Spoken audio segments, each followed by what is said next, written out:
नमस्कार, सत श्री अकाल, गुड मॉर्निंग, वाहेगुरु जी का खालसा, वाहेगुरु जी फतेह, जय माता जी की, जय राजस्थान, जय पंजाब, जय यूपी, जय बिहार। आ जाओ, आ जाओ, आ जाओ, आ जाओ। चलो आ भी गया, जल्दी आया भी थे तो। आज हम पढ़ेंगे रीट ज्योग्राफी। लगभग नहीं लगता है पूरी हो गई क्या? आप कहां रह गए? मैं ये रहा, पूरो जीव तो जाग तो देख ले तेरे सामू। आ जाओ सर जी, आपका इंतजार कर रहे हैं। ठीक है, इंतजार के लम्हे अजीब होते हैं, दिल बजाई सीने की आंख में धड़कता है। आपको जालोर से आराम पूर्वक सादर पढ़ना। अरे जालोर अरो थारी की ओडो है रे। अरे बड़े बिरम दे ओडो है। आगे आगे चलो, बिस्मिल्लाह करते हैं, श्री गणेश करते हैं। कारण यह है कि लंबा नहीं खींचना है। तो कल हम हिस्ट्री करेंगे, आज हम थोड़ा सा ज्योग्राफी करने का प्रयास करते हैं कि ज्योग्राफी के कौन कौन से क्वेश्चन आए, उन क्वेश्चनों को निकालने की कोशिश करते हैं। ठीक है, आप भी निकालो, साथ साथ में अभ्यास करेंगे, थोड़ी स्पीड खींचेंगे। ठीक है, ये प्रियो ईयर है, अब भी आपके पास समय हो तो जाके ला सकते हो। इसे नॉर्मल सी बुक है, इसमें सब मिल जाएगा आपको डिटेल सहित। नहीं लेके आओ तो कोई बात नहीं, मैं करवा देता हूं। ठीक है, बेथोलिथ, लेकोलिथ, फेंकोलिथ, जो भी है, ये सारे टॉपिक ज्योग्राफी के पहले मैं करवा चुका हूं। नहीं है तो कोई बात नहीं, ये तो बहुत कॉमन है। बेथोलिथ, फेंकोलिथ, लेफोलिथ, जो भी है, ये तो अगर आपने ज्वालामुखी को थोड़ा बहुत भी पढ़ा है तो आप इस प्रश्न का उत्तर दे दोगे। अंदर जो मैग्मा जमता है ज्वालामुखी का, चट्टानों का निर्माण होता है, उसी का नाम है ये बेथोलिथ है, लेकोलिथ है, फेंकोलिथ है। कई अंग याद हो ही गया ज्योग्राफी, क्योंकि बहुत कॉमन प्रश्न है, ये बहुत ऊपरी प्रश्न है। तो ये तो मुझे पता है आप कर दोगे, बताने की जरूरत नहीं है मुझे, मैं जानता हूं। पढ़ा दो, बाता ना लगाया करो, बाता कौन लगाऊं रे। या फिर थोड़ी बहुत बात करनी पड़े, नेट मास्टर आदमी है।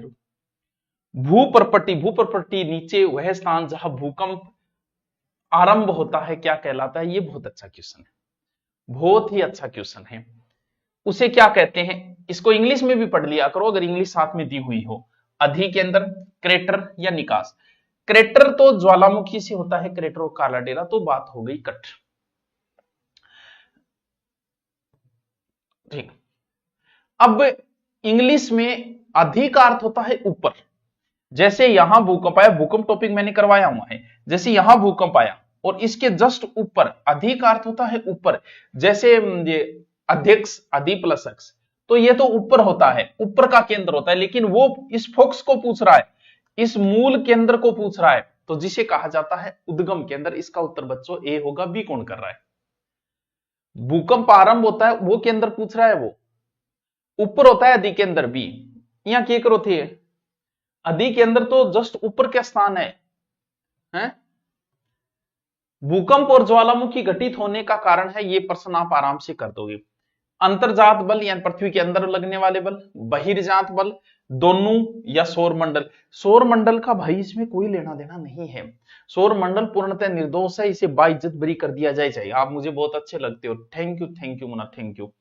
तो आंतरिक बल और बाहरी बल दोनों ही काम करेंगे किसमें? भूकंप में। जैसे ऊपर अगर आपने बाहरी, अगर आपने ये मान लो कि बांध बना दिया तो उससे भी तो भूकंप आएगा। तो बाहरी बल और आंतरिक बल दोनों ही काम करेंगे। इसमें दबाव होते ही वे, तो दोनों उत्तर हो जाएगा, दोनों। अच्छा क्वेश्चन है, ज्योग्राफी क्वेश्चन अच्छे आए। रीट 2022, निम्नलिखित में से कौन सा अंतर्जनित बलों से संबंधित है? नहीं पूछ रहा है, नहीं है पूछ रहा है। अंतर्जनित बल, पवन तो बाहर चलती, कट हो गया। नदी बाहर हो गई, ये कट हो गया, ये कट हो गया। ज्वालामुखी, भूसंकलन और भूकंप, बिल्कुल भूकंप घटित होते हैं प्लेटों में, तो ये पृथ्वी के आंतरिक भाग में कार्य करने वाले बल जो है वो अंतर्जनित बल कहा जाए, जो पृथ्वी के अंदर काम कर रहे हैं, पृथ्वी के अंदर दबाव बनाते हैं ये, तो इस वजह से ज्वालामुखी, भूकंप इनमें। तो इसका उत्तर भी मुझे पता है, आप कर दो। इतना इजी क्वेश्चन आए, ये तो बहुत इजी क्वेश्चन है। हाँ, बड़ा इजी को नहीं, ये तो बी, हाँ बी है। चल, सभी बहिर्जनित भू आकृतिक प्रक्रियाओं के लिए एक सामान्य शब्दावली प्रयोग की जाती है, वह पटल विरूपण, अपक्षय, कार्बोनेशन या अनाच्छादन। प्रश्न तो ठीक पूछे, ये अच्छा क्वेश्चन है। थोड़ा बहुत लेवल का एक क्वेश्चन आया है ओनली फॉर सभी बहिर्जनित भू आकृतिक प्रक्रियाओं के लिए एक सामान्य शब्दावली प्रयुक्त की जाती है, उसे क्या कहा जाता है? एक ही क्वेश्चन डंगवायर इंग उत्तर देखा गुण दे देगो। सभी प्रक्रियाओं के लिए प्रयुक्त शब्द अनाच्छादन, अनाच्छादन, अनाच्छादन, इसका उत्तर जो दे रहा है वो बढ़िया है। नेक्स्ट है बच्चों टॉपिक, नया टॉपिक, पर्यावरण समस्या एवं समाधान। पर्यावरण की समस्या की है और समाधान की है, चलो देखते हैं। जैवमंडल में जीव और पर्यावरण के मध्य रासायनिक तत्वों की चक्रीय प्रवाह को जाना जाता है।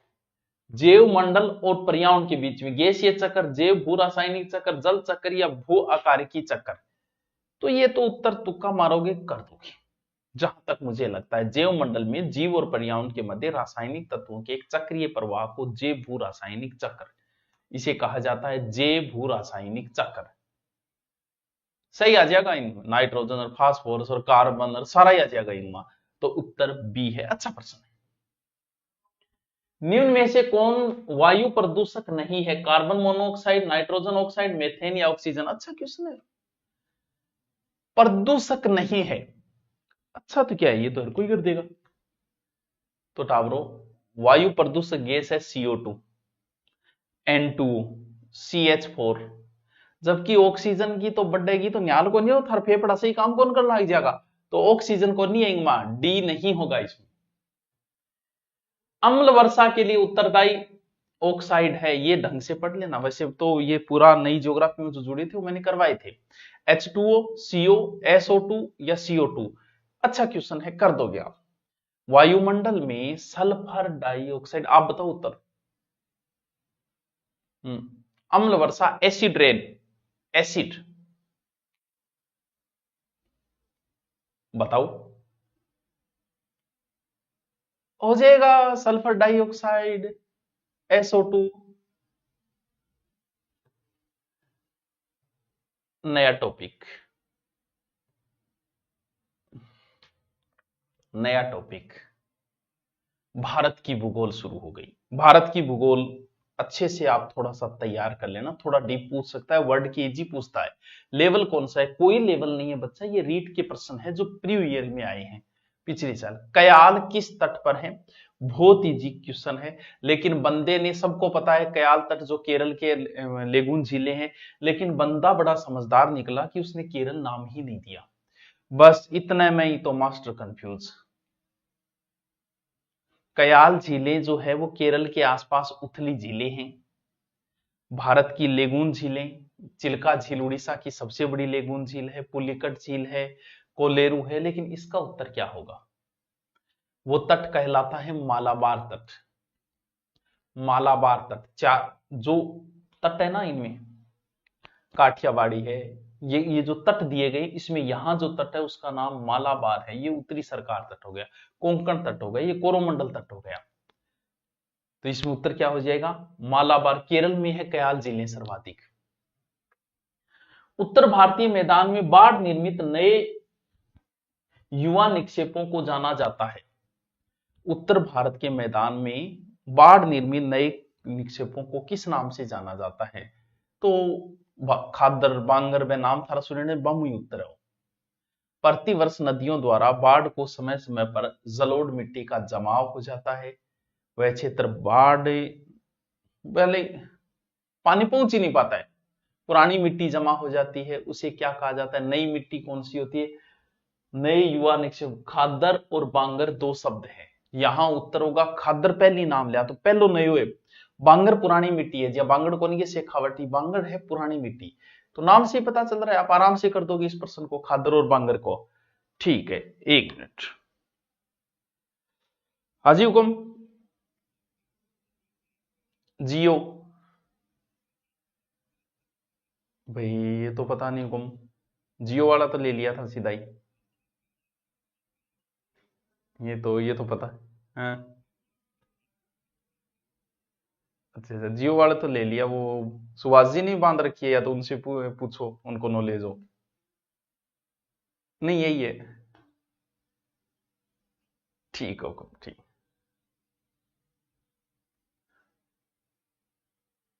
सॉरी शक्तिमान। सॉरी शक्तिमान, माफी चाहेंगे हम आपसे। हाँ, ये तो हो गया खादर बांगर। खादर नयो है, बांगर पुरानो है, बस। कौन सी पर्वतमाला प्रायद्वीपीय पठार के उत्तर पश्चिमी दिशा में स्थित है? प्रायद्वीपीय पठार के उत्तर पश्चिमी दिशा में स्थित है। विंध्याचल, सतपुड़ा, अरावली या पूर्वी घाट? अरे वो तो 1600% आपने अरावली को जिक्र करे, आपनो जिक्र हो रहे है। हाँ, ट्रिक बताओ, ट्रिक का सिलेक्शन को नियम ना कभी ध्यान रखी। पेपर देते समय आपको ट्रिक याद नहीं आती है, क्योंकि हर चीज का ट्रिक नहीं हो सकता, कुछ ही टॉपिक के हो सकते हैं।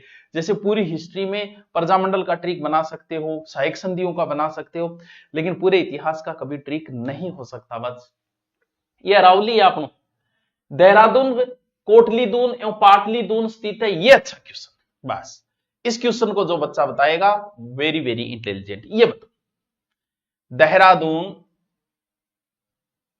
कोटली दून, पाटली दून, मध्य हिमालय, महान हिमालय के मध्य पाई जाने वाली घाटियों को दून कहा जाता है। इसका उत्तर जो बताएगा वो इंटेलिजेंट है। ये देखता हूं मैं कौन बता रहा है।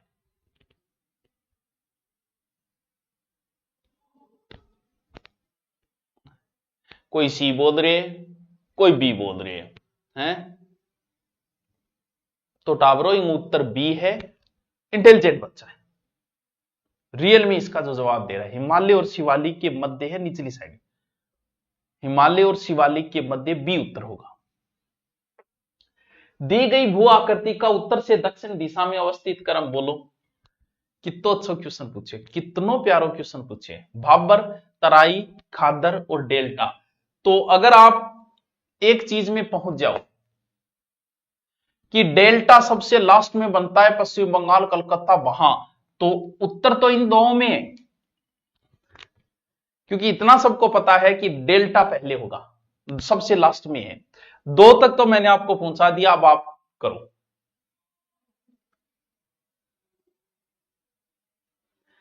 अब आप करो।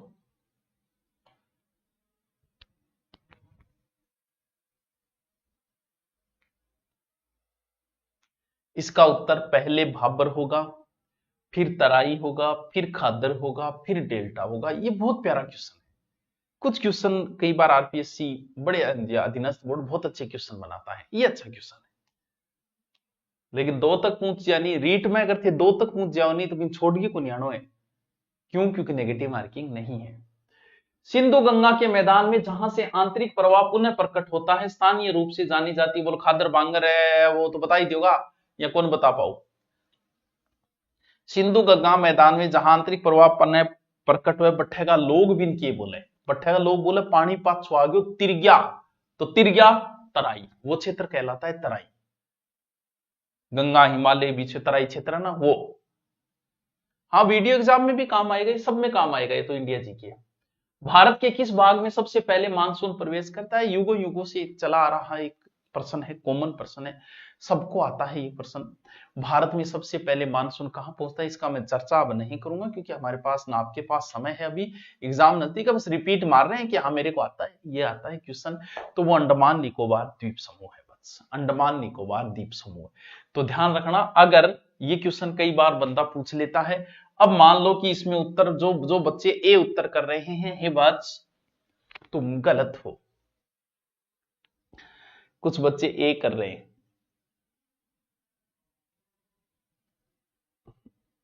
अब बताओ ए सही है या मैं बता रहा हूं, मैं कह रहा हूं बी सही है, तुम कह रहे हो ए सही है, तो भाई तुम ही बता दो क्या सही है अभी, अभी बताओ। ये जलवायु टॉपिक करवाया हुआ है, वहां एक बार देखना, मैंने बताया ये क्वेश्चन बहुत बार पूछता है वो। तो सबसे पहले मानसून जो पहुंचता है वो अंडमान निकोबार द्वीप समूह पे पहुंच जाता है। भारत की मुख्य भूमि में केरल पहुंचता है, हे मास्टरो, मुख्य भूमि में केरल पहुंचता है। और अगर अंडमान निकोबार ऑप्शन नहीं हो तो हे मास्टरो तब उत्तर केरल होता। तुम सब ने गलत किया है इसका उत्तर, ठीक है। हाँ, भारत के किस राज्य में ग्रीष्म ऋतु में सामान्यतः काल बैसाखी, तो काल बैसाखी, काल बैसाखी पश्चिम बंगाल, असम, उड़ीसा, बिहार। अप्रैल मई में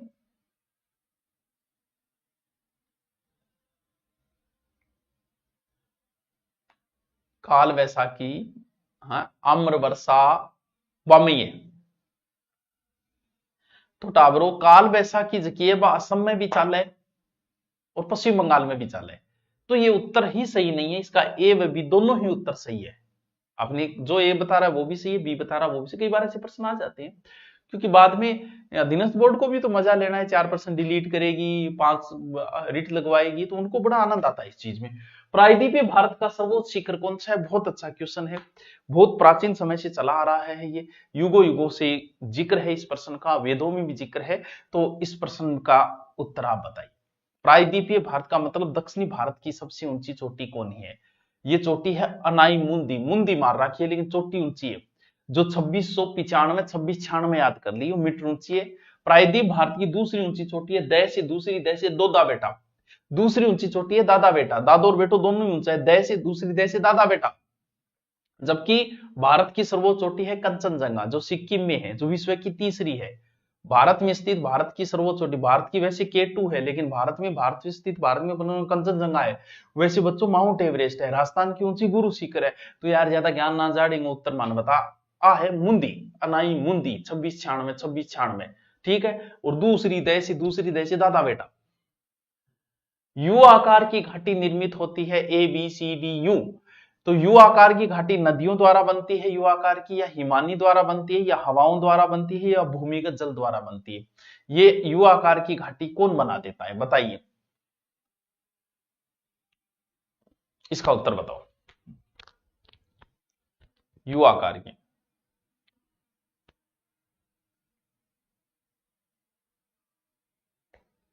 इसका उत्तर बताओ। तो नदी मत कर देना, बी उत्तर होगा इसका, हिमानी बनाती है। अच्छा क्वेश्चन। भारत में कौन सा प्रदेश प्राचीन गोंडवाना भूभाग से संबंधित है? तो ये प्रश्न तो इतना कॉमन प्रश्न हो गया है कि आजकल पूछना ही नहीं चाहिए ऐसे क्वेश्चन को। तो क्यों? क्योंकि सबको पता है गोंडवाना लैंड का अवशेष हमारी अरावली भी है, और दक्षिण का पठार जो है वो गोंडवाना लैंड का अवशेष है, जो त्रिभुजाकार आकृति में फैला हुआ है, जिसमें लगभग 8 राज्य शामिल है। तेलंगाना है, महाराष्ट्र है, कर्नाटक है, आंध्र प्रदेश है, केरल है, तमिलनाडु है, मध्य प्रदेश है। ठीक कर देगा बाकी, तो ये भी कर दोगे मुझे पता है। उत्तर भारत में शीतकालीन वर्षा का कारण है किसमें? हमारे यहाँ कल हमारी थोड़ी सी बारिश हुई थी, तो हम यही बोल रहे थे कि वो लहर आ गई। हाँ, इसमें माउंट नाम नहीं दिया, अब आपको कंफ्यूज कर दिया उसने, थोड़ा सा कंफ्यूज किया। उत्तर बताओ।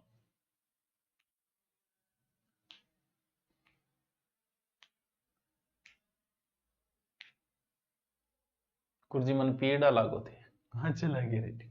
वो कोई पीना वो टेम है क्या? अरे पढ़ ले तू, अरे वो 2 बाल आ गई यार, डावरो कटवाना पड़ेगा। हाँ, अरे तो ये अच्छा क्वेश्चन है। पश्चिमी विक्षोभ माउंट शीतकाल में होती है, चने की फसल के लिए उपयोगी है, इसे गोल्डन ड्रॉप कहा जाता है, वही तो है। नेक्स्ट टॉपिक है प्राकृतिक वनस्पति एवं वन्य जीवन। नया टॉपिक, पहला प्रश्न आपकी स्क्रीन पर रहा ये, उष्णकटिबंधीय सदाबहार वन कहां पाए जाते हैं? कौन से? उष्णकटिबंधीय पर्णपाती कौन से है? पर्वतीय वन कौन से है? मैंग्रोव वन कौन से है? मन लगा सही गोल है। उष्णकटिबंधीय सदाबहार वन होते हैं, आबनूस होता है, ऑप्शन नहीं है, महोगनी होता है, ऑप्शन है का ये, शीशम होता है, रबड़ होता है, सिनकोना होता है। उष्णकटिबंधीय पर्णपाती वन, पर्णपाती जो वन होते हैं उष्णकटिबंधीय पर्णपाती, जिसमें साल है, चंदन है, सागोनी है, लोरेल है, पलास है, तो उत्तर ये हो जाएगा। ठीक है। पर्वतीय वन कौन से होते हैं? जिसमें चीड़ है, बड़े बड़े देवदार है, सिलकर है, स्प्रूस है, तो बड़ा बड़ा ऊंचा ताड़ का वृक्ष। मैंग्रोव वन है, ताड़ है, नारियल है, केवड़ा है, क्योटा है, इसमें क्या कौन सा हो जाएगा? ए स्प्रूस पर्वतीय, ये ताड़ मैंग्रोव। उत्तर सी इसका। गुरुकुल में प्रवेश लेना है, ले ले यार, तन कौन मना करे यार, तेरा ही गुरुकुल है। भारत में बहुतायता से पाया जाने वाला वन कौन सा है? बहुत इजी क्वेश्चन, अच्छा क्वेश्चन। उष्णकटिबंधीय पर्णपाती वन पाए जाते हैं, या उष्णकटिबंधीय कांटेदार पाए जाते हैं, या उष्णकटिबंधीय सदाबहार पाए जाते हैं या फिर पर्वतीय वन पाए जाते हैं। तो आप काट के करोगे तो भी कर दो, काट के करोगे तो भी कर दे। भारत में सर्वाधिक तौर पर उष्णकटिबंधीय पर्णपाती वन पाए जाते हैं। ये छोटा नागपुर पठार है, झारखंड, उड़ीसा, पश्चिम बंगाल, छत्तीसगढ़, अंडमान निकोबार, सगड़े जिसमें साल है, चंदन है, आंवला है, पलास है, महुआ है, ये पौधे होते हैं। इसका उत्तर हो जाएगा ए। बहुत से बच्चे कर रहे हैं यार, इंटेलिजेंट है। भारत के किस प्रदेश में उष्णकटिबंधीय वर्षा वन मिलते हैं? कहां मिलते हैं? मालवा में, कर्नाटक में, पूर्वी घाट में, उत्तर पूर्वी भारत में। बताओ। ये अच्छा क्वेश्चन है, ये अच्छा क्वेश्चन है।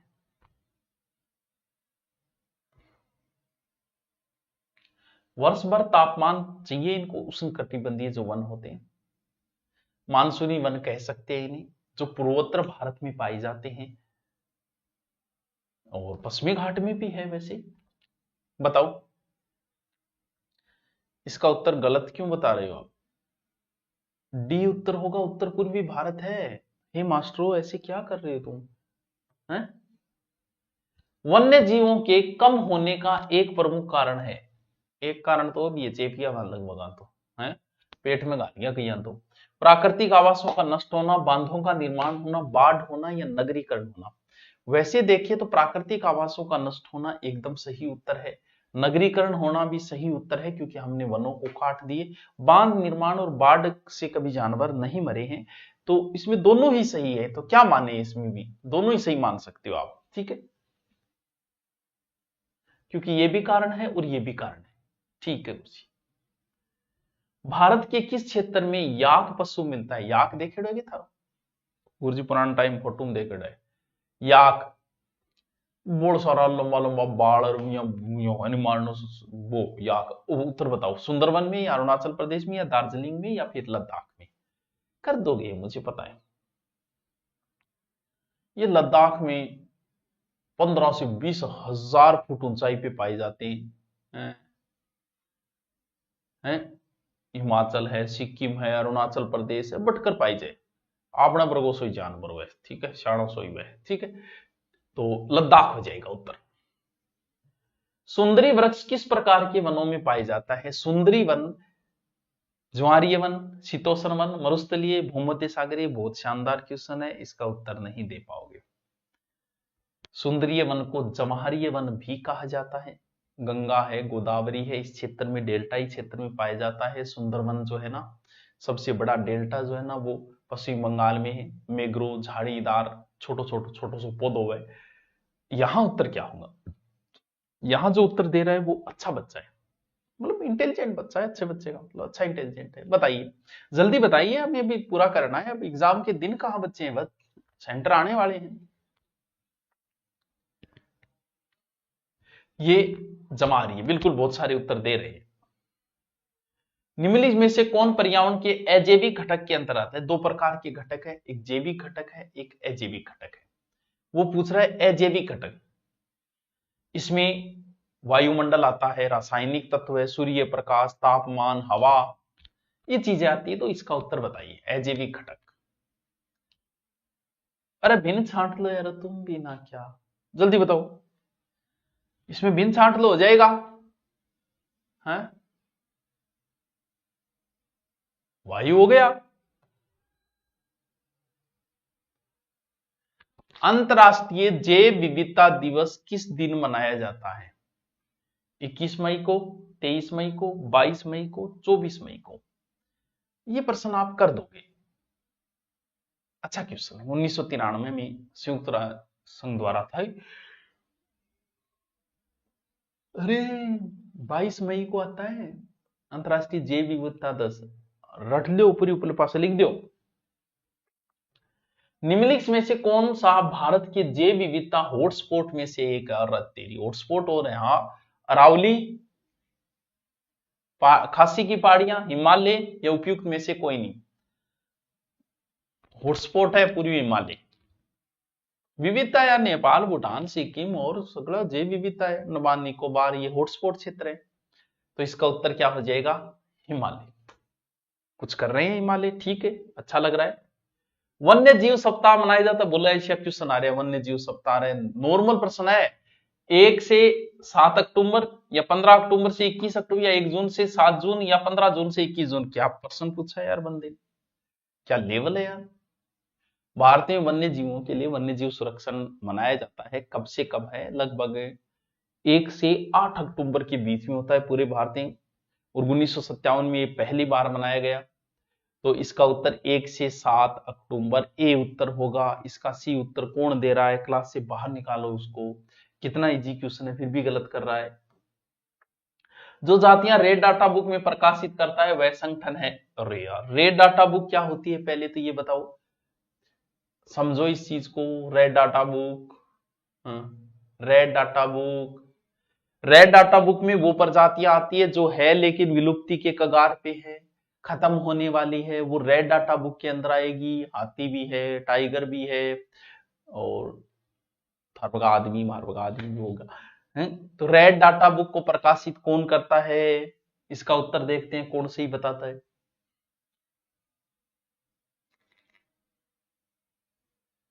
IUCN, खतरा में है या सी उत्तर है इसका, बहुत अच्छी। आई रट लेना इसको, अच्छा क्वेश्चन है ये। IUCN, सी बता रहे हैं तो यार तुम पढ़ते तो। जैव विविधता, बायोडाइवर्सिटी शब्द किसने दिया था। जब आप जैव विविधता किसी अध्यापक से अगर आपने पढ़ा होगा तो उस अध्यापक ने सबसे पहले यही बताया था कि जैव विविधता शब्द का आविष्कार 1985 में हुआ था, इनमें से किसी एक आदमी ने दिया था। बताओ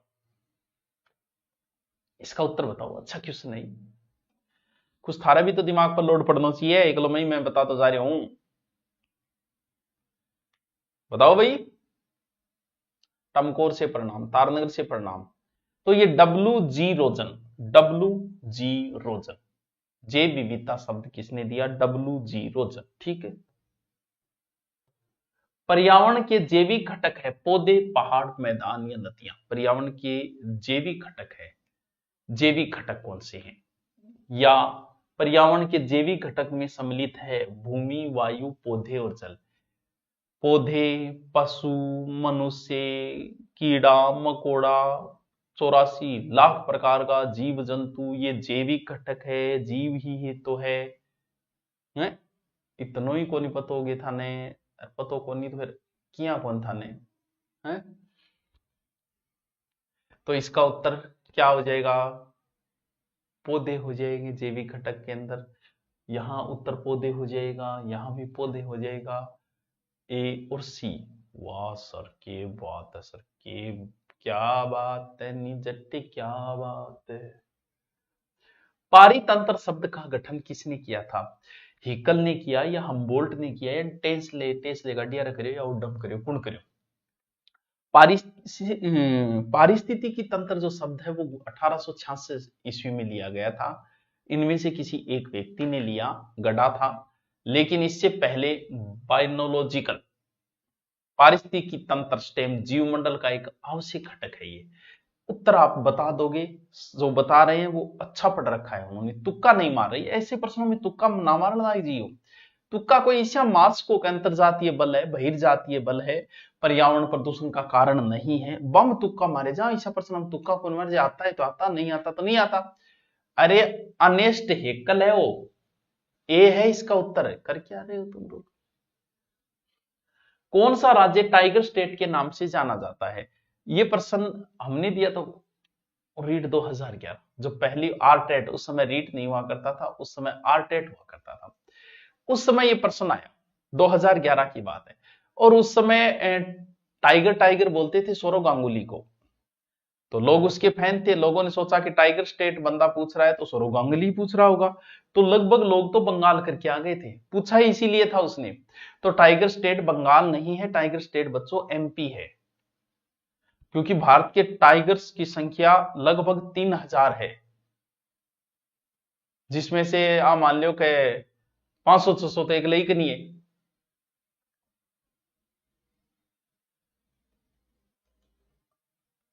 लगभग 800 के समथिंग ले मेरे एक लई, हाँ। तो उत्तर क्या हो जाएगा, MP है टाइगर स्टेट, गठी बंगाल ना कर दिए, क्योंकि अब तो चलो सौरव गांगुली को बीटीएम क्रेज हो सौरव गांगुली। निम्नलिखित में से कौन सी गतिविधि पर्यावरण संरक्षण से संबंधित नहीं है? वनोन्मूलन, प्राकृतिक संसाधन का संरक्षण, वृहद पौधरोपण, जलाशयों की सफाई पर्यावरण संरक्षण से संबंधित नहीं है।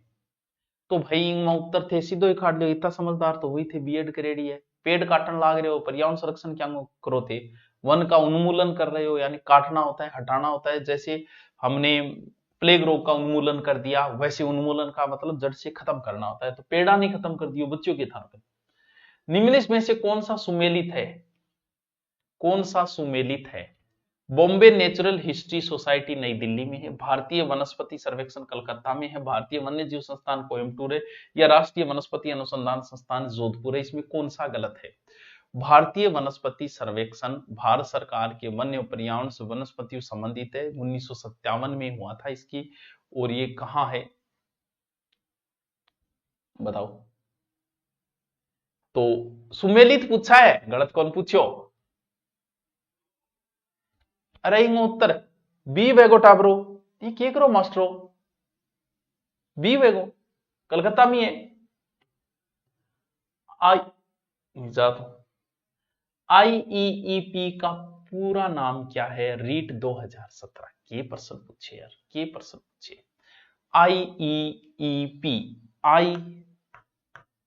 आईईईपी बताओ भी, बताओ। इंटरनेशनल के इंटरनेशनल, इनको उत्तर बता। हैं उत्तर तो थे, बताओ। अंतरराष्ट्रीय पर्यावरण शिक्षा कार्यक्रम, बताओ। एक मिनट थारा उत्तर भी देख लियो मैं,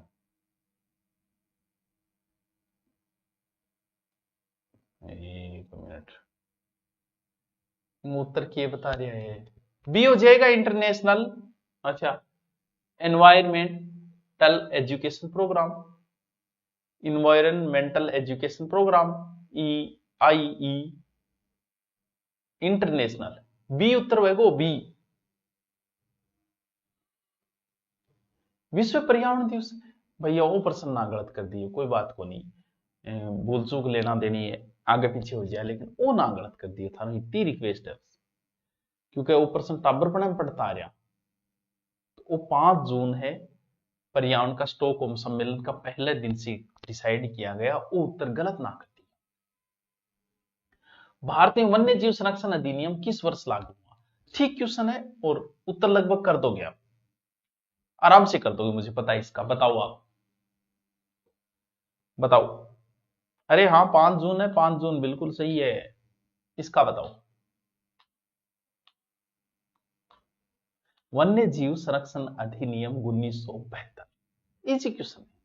9 सितंबर 1972 को लागू हुआ, वो 73 में हुआ है, वैसे 73 में, 72 कह दिया, 72 पाजी 73 पाजी।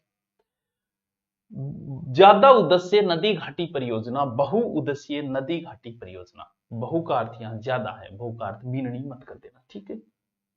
ओके, साइज छोटी होगी कि तेरी, तेरे के कीड़ो है भाई बोर्ड, तू तो टीक्यो रहे। हाँ, भाखड़ा नागल परियोजना किस नदी पे है? सतलज, गंगा, रावी या व्यास? तुक्का मार के भी कर दोगे, क्योंकि ऑप्शन कोई ज्यादा टफ नहीं है। भाखड़ा नागल परियोजना विश्व की सबसे ऊंची गुरुत्व बांध है, हिमाचल प्रदेश के किस नदी के ऊपर है, यह बताना है। गोविंद सागर, गुरु गोविंद सिंह जी के नाम पे। भारत का सबसे ऊंचा बांध बच्चों टिहरी बांध है, भागीरथी नदी उत्तराखंड में है, 1978 ईस्वी में बनाया गया था वो। हाँ, अरे सतलज नदी है, आराम से जी। जोस्कर नदी का उपयोग सिंचाई एवं विद्युत उत्पादन हेतु किस प्रदेश में किया जाता है? अरुणाचल प्रदेश, सिक्किम, गढ़वाल, कुमायूं या लद्दाख? हो सकता है एक प्रश्न आपको नया आए तो बहुत अच्छी बात है, इंटेलिजेंट हो आप। ये ग्रेट हिमालय रेंज से ही निकलने वाली नदी है, जो जम्मू लद्दाख वही है, ये जोस्कर श्रेणी है। पीर पंजाल, जोस्कर नाम सुने होंगे, वो श्रेणी है। तो इसका बहुत 2 ही प्रश्न ज्यादा नहीं पूछे गए यहां से, ये लद्दाख के अंदर है, तो सी उत्तर है, कर दोगे आप, मुझे पता है। आ लियो जी, आ गया कृषि। इसका गलत नहीं होना चाहिए, कृषि तो बहुत इजी टॉपिक है। कौन सी फसल को सुनहरा रेशा कहा जाता है? कर दोगे।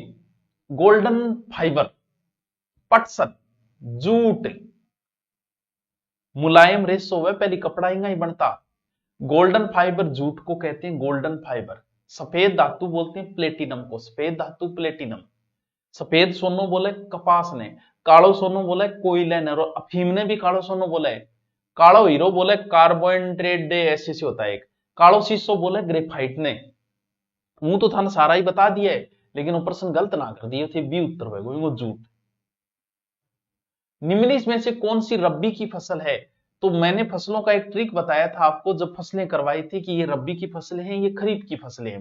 वो ट्रिक याद रखोगे तो ही आपका काम बनेगा, वरनी गोड़ हो जाए, किसान गई गोड़ हो जाए रब्बी खरीफ में। तो रब्बी की फसल और खरीफ की फसल तो बता दिया। खरीफ शॉर्टली एक बार बता दूं, वहां तो डिटेल से। खरीफ हम दो ही फसलें बोते हैं, एक बाजरो बोआ में और एक चीनो बोआ। बाजरे में 3 वर्ड है, खरीफ में 3 वर्ड है। बाजरा खरीफ की फसल है, बाजरा के साथ जो भी आप कुछ बोते हो, जो भी बाजरा ऐसा गया जी, हाँ मूंग है, मोठ है, सोयाबीन है, वो सब किस में आ जाएगी? खरीफ में। चीणे में 2 शब्द है, रब्बी में 2 शब्द है। तो चना के साथ में सरसों है, तारा मीरा है, मटर है, वो सब किस में आ जाएगी? रब्बी में आ जाएगी। ठीक है। टिकाऊ दीर्घकालीन तत्कृषि हेतु निम्नलिखित में से भारत के किस राज्य में रासायनिक उर्वरक के उपयोग को निषिद्ध कर दिया है? सिक्किम में, अरुणाचल प्रदेश, आंध्र प्रदेश या गोवा? बताओ। स्थायी कृषि के लिए सिक्किम में इसे पूर्णतः बंद कर दिया है। बहुत अच्छा क्वेश्चन है। रासायनिक खाद का सबसे ज्यादा उपयोग पंजाब में हो रहा है, इस वजह से पंजाब में भी सबसे ज्यादा कैंसर के शिकार लोग हैं, अगर आपको पता हो। चलो, नया टॉपिक है उद्योग। अच्छा टॉपिक है, अच्छा टॉपिक है। विश्व में सबसे अधिक बिकने वाली कैंसर रोधी औषधि भारत के कौन से पौधे से प्राप्त होती है? अर्जुन, सर्पगंधा, अक्सलवुड, ये आप हिमालय, ये बताओ। दुनिया की सबसे ज्यादा बिकने वाली कैंसर रोधी दवा टैक्सोल भारत के हिमालय से निकलती है। यूटी छाल से बनती है। इसका उत्तर आप क्या करोगे? कैंसर दिवस 4 फरवरी को होता है, मनाया जाता है। कैंसर के अध्ययन को अंकोलॉजी कहा जाता है। इसका उत्तर बी होगा। अर्जुन की छाल मुना चा पियो बेटी का बापो, वो याद रहेगी होगी थारे थे, आया ना करया करो। बहुत सा बच्चा उत्तर सही दे रहे हैं, वैसे शाना टावर है, होशियार टावर है, इंटेलिजेंट टावर है। निम्नलिखित में से कौन सा लोह इस्पात कारखाना भारत में सर्वाधिक पुराना है? इसको, विस्को, टिस्को, पिस्को, जो भी है, बताओ उत्तर। भारत का सबसे बड़ा, भारत का पहला है, टाटा साहब ने स्थापित किया। टाटा स्टील प्लांट 1907 में जमशेदपुर में स्थापित किया गया था, है? झारखंड राज्य, जमशेदपुर भारत का सबसे बड़ा लोह इस्पात कारखाना है? वैसे तो कुल्टी में खुला था, उल्टी नहीं कुल्टी कुल्टी, पश्चिम बंगाल 1814। तो ये उत्तर कर देना, ये है आपका टिस्को। ठीक है, टाटा तो याद रही जाएगो। आधुनिक औद्योगिकरण के सूत्रपात का श्रेय निम्नलिखित में से किस ऊर्जा संसाधन को जाता है? आधुनिक उद्योगीकरण का जल, आणविक, कोयला या गैर परंपरागत ऊर्जा स्रोत? बताओ। आधुनिक टेक्नोलॉजी सूत्रपात, देखो कोयला जो है वही है, औद्योगिक क्रांति जो है उसका सूत्रपात कोयले से ही किया गया है। कोयला ही मेन है। औद्योगिक क्रांति की शुरुआत जो बच्चों हुई थी वो इंग्लैंड में हुई थी। इसको, इसका उत्तर हो जाएगा कोयला हो जाएगा, जल विद्युत नहीं, कोयला। कोयला बिना किए ना। निम्नलिखित में से किस लोहा इस्पात संयंत्र की स्थापना ब्रिटेन के तकनीकी सहयोग से, ब्रिटेन के सहयोग से हुई थी? बोकारो की, दुर्गापुरा की, राउरकेला की या विजयनगर? ये उद्योग इंडिया वाले उद्योग जिसने करवाए थे, मैं करवाया नहीं मैंने, तो वो बता देगा आपको। दुर्गापुरा इंग्लैंड के सहयोग से 1956 में स्थापित हुआ था, ब्रिटेन के सहयोग से। ये पश्चिम बंगाल में है।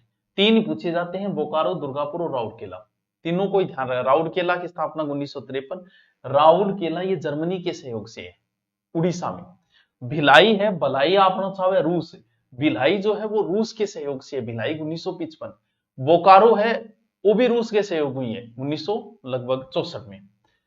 तो अच्छे क्वेश्चन है ये, 3-4 कई बार पूछ लिए, हर एग्जाम में पूछ लेते हैं। भारतीय निम्न में से कौन सा एक लौह इस्पात उद्योग का केंद्र नहीं है? बेंगलोर, सेलम, डोलवी या दुर्गापुर? ठीक क्वेश्चन है। बेंगलोर, सेलम, डोलवी या दुर्गापुर?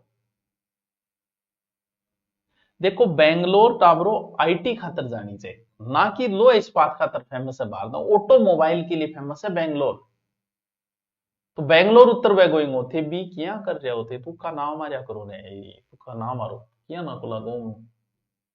निम्नलिखित में से किस एक स्थान पर एंटीबायोटिक दवाएं उत्पादन इकाई है? देहरादून, चंडीगढ़, ऋषिकेश, शिमला? गुरुजी ये तो खतरनाक प्रश्न है। हाँ, उद्योग के एक एक लाइन की क्वेश्चन बनते हैं।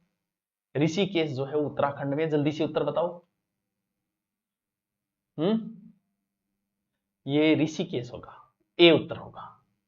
जो था ना पूछा, सींदरी किसके उत्पादन के लिए प्रसिद्ध है? पेट्रो रसायन, सूती वस्त्र, रासायनिक या सीमेंट? सींदरी, ये बताओ। सींदरी झारखंड में है, धनबाद जिले में। बताओ बताओ,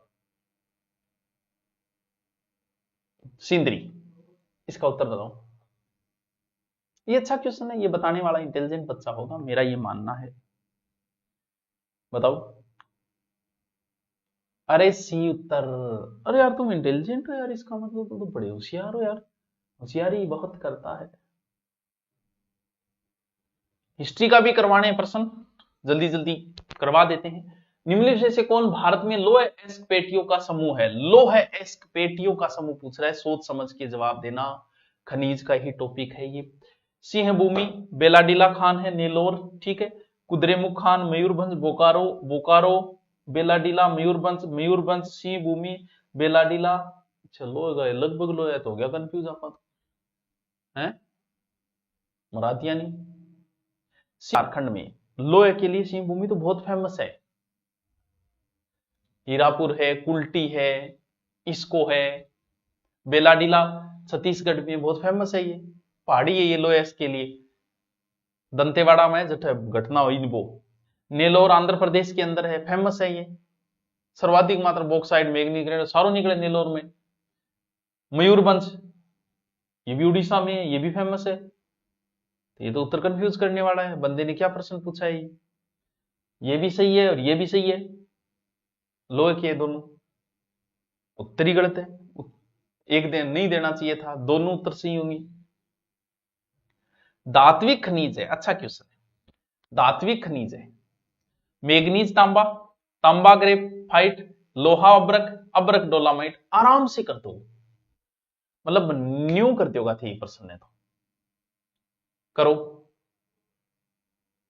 तारानगर सूरज उल्टी दिशा में क्यों लगा? अरे तो मैं ही है यार, मैं की नहीं उगास कहां है, बताओ।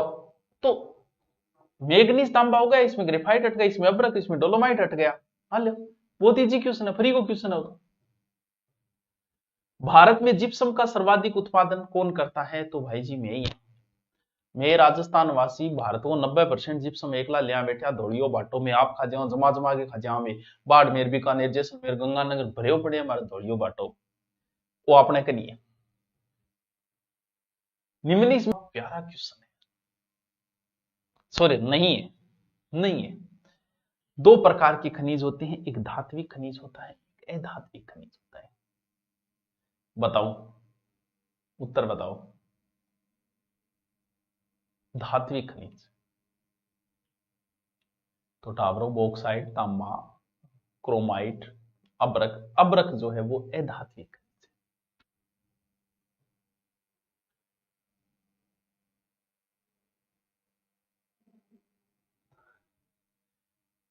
बहुत इजी, रीड 2017।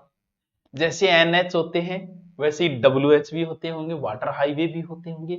राष्ट्रीय जलमार्ग पूछ रहा है, जो सदिया से धुबरी के बीच में है उसका क्या नाम है? बहुत इजी है ये, NW2 राष्ट्रीय जलमार्ग 2 आंतरिक जलमार्ग है, ब्रह्मपुत्र नदी पे है, सदिया वहां से लेके यहां तक है। बताओ। NH1 तो है इलाहाबाद से हदिया पहले आएगा, 2 बाद में आएगा आगे, तो पहले इलाहाबाद से हदिया NW1 है, ये NW2 है, 3 है कोल्लम से कोट्टापुरम, 4 है काकीनाडा से मरकानंद, 2 याद कर लिए बस पहला, बाकी आपने कोई जुट को नहीं, ठीक है। एक ही प्रश्न आएगा। आज भाईडो जनसंख्या टॉपिक पढ़ लियो मेरे करवाइडो है, और टावरो जनसंख्या टॉपिक रे माथा है लगभग प्रश्न आवे ही आवे, और पक्का ही क्वेश्चन आवेला। निम्न से किस दशा में भारत की नकारात्मक जनसंख्या वृद्धि हुई, यानी जब से ये सृष्टि बनी है तब से हम बढ़ते ही आ रहे हैं। हमारे अंदर वो कोई हमारे इस बात का घमंड भी नहीं है कि हम जनसंख्या में 1 नंबर पे है, क्योंकि हमने बहुत प्रगति की। कोरोना में भी हमने डबल मेहनत की और आज हम विश्व में नंबर 1 पे स्थापित है। इसलिए अगर जोश और जुनून हो तो आप 1 नंबर पे आ सकते हो। लेकिन एक बार भारत के अंदर द्वितीय विश्व युद्ध भी छिड़ गया था, प्लेग महामारी भी फैल गई थी, तो हम पीछे रह गए थे। हमें बहुत अफसोस है इस चीज का। वो जो समय है संक्रमणीय समय है, डाउनफॉल आ गया था हमारा, वो एक ही समय है जिसे जनसंख्या विभाजन वर्ष कहा जाता है भारत का। बाकी आज तक आप पीछे मुड़ के नहीं देखे, भला कोरोना आगे हुए। बताओ उत्तर। ये विश्व युद्ध याद रख लेना। तो इसका उत्तर होगा 1911 से लेके 21 जनसंख्या विभाजन वर्ष कहा जाता है इसे। ये तारीख बहुत इंपॉर्टेंट है, याद करना इसको। 1872 लॉर्ड मेयो के समय शुरू हुई थी, वो बातें तो है ही। फिर 2011 की जनगणना के अनुसार भारत में पुरुष साक्षरता दर कितनी थी? 2011 जो अभी वाली पुरुष साक्षरता दर जो है वो 82.14। भारत और राजस्थान दोनों ध्यान रख लेना, दोनों कंपेयर में पढ़ना, इस वरना याद नहीं होगा। अच्छे क्वेश्चन है ये। 2011 में अधिकतम और न्यूनतम जनसंख्या घनत्व वाले भारत के राज्य हैं। बहुत इजी क्वेश्चन है, बहुत इजी। अधिकतम में तो बिहार इतना है कि बांटन लागे, बिहार सबसे कम अरुणाचल प्रदेश जो राजस्थान की तुलना यहां वाले में, ठीक है। भारत की सबसे ज्यादा वैसे जनसंख्या कहां की है? यूपी की है। यानी यूपी की जनसंख्या अगर देखे तो अगर पाकिस्तान बांग्लादेश जैसे देशों को मिला दिया जाए तो भी यूपी बहुत आगे निकल गए हम, ठीक है। भारत की सबसे कम जनसंख्या है सिक्किम की। इनमें छांटना था आपको। अगला टॉपिक है राजस्थान। राजस्थान सभी करवा रहे हैं, आप कहो तो मैं भी करवा सकता हूं, लेकिन मैंने आज ज्योग्राफी के प्रश्न डाले। आज मैं ज्योग्राफी की पूरी पीडीएफ डाल दूंगा, आंसर सहित राजस्थान वाली भी साथ में डाल दूंगा, ठीक है। अब ज्यादा दिन तो आप उनको रिपीट मान लेना कौन कौन से क्वेश्चन आए, ठीक है, टेलीग्राम के ऊपर। कल हम पढ़ेंगे हिस्ट्री, इंडिया हिस्ट्री के प्रश्नों को कल हम पढ़ेंगे, ठीक है। लगभग 1 घंटे में इंडिया हिस्ट्री के जितने क्वेश्चन, राजस्थान पढ़ेंगे तो पढ़ लेंगे, नहीं पढ़ेंगे तो राजस्थान में आप मार नहीं खाओगे, आप मार इंडियन हिस्ट्री के अंदर ही खाओगे। फिर हम कुछ पॉलिटिकल पढ़ लेंगे, इतने में हमारा पेपर आ जाएगा। हमारा 60% का जुगाड़ हो गया। कैसे हो गया? क्योंकि हिंदी पूरी डाल रखी है, फिर मैंने शिक्षण विधि कराई दी, सब में वो काम आनी है। कुछ ये रिपीट कर देंगे, फिर अपना काम बन जाएगा। फिर मेन की जो तैयारी कर रहे हैं उनको कोई टेंशन लेने की जरूरत नहीं है। ये बैच चल रहा है, अभी एडमिशन चल रहे हैं, बहुत सारे एडमिशन हो गए, लेकिन क्लासें रीट के बाद शुरू करेंगे। इसमें जो जो टॉपिक आते हैं, पॉलिटिकल आती है, शैक्षिक परिदृश्य आता है और राजस्थान का जीके आता है। इसका अलग से मैंने मास्टर गुरुजी बेंच लॉन्च किए, तो वो दूरीना पे जाके जो लेना चाहिए वो ले सकते हैं। अभी घंटे भर बाद पीडीएफ आपकी डाल दी जाएगी, पढ़ लेना, मौज करो भाई। Okay okay sir, okay, thank you.